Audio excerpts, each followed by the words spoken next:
Hello, my quilting friends. My name is Leah Day, and welcome to this Mini Block Monday. Today, we're going to piece this cute pinwheel block. For this block, you will need two 2.5-inch squares in a dark blue fabric, two 2.5-inch squares in a light blue fabric, or white. This pinwheel block uses half-square triangles to create the shapes. To make half-square triangles, simply layer your 2.5-inch squares right sides together and then mark a diagonal line from corner to corner. Take your units to your machine and stitch a 1/4 inch to both sides of the marked line. This is what it's going to look like once you get it stitched.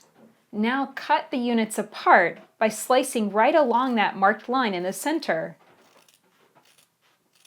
This will create 2 half-square triangles for every set of squares that you stitch. Go on ahead and press these seam allowances open so they're nice and flat, and then you're going to trim this down to measure 2 inches square. If you'd like a more detailed tutorial on how to piece half-square triangles, click here to find another video. Take your time creating all of your half-square triangles and cutting them down to the right size. Then arrange your block. But understand it's really easy to get these half-square triangles turning the wrong way, so double and triple check yourself. And then you're going to piece the units together in sets of 2, and then piece the rows together, making sure to match that center seam.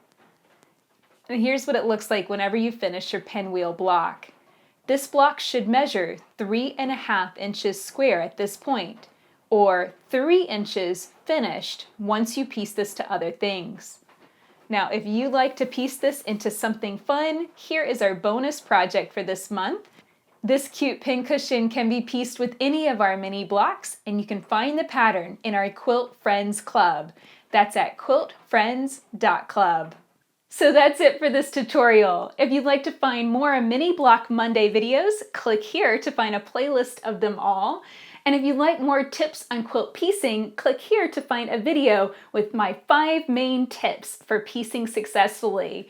And if you'd like to learn even more, I have written a book about piecing. This is How to Piece Perfect Quilts. You can find it on my website at leahday.com/piece. Until next time, let's go quilt.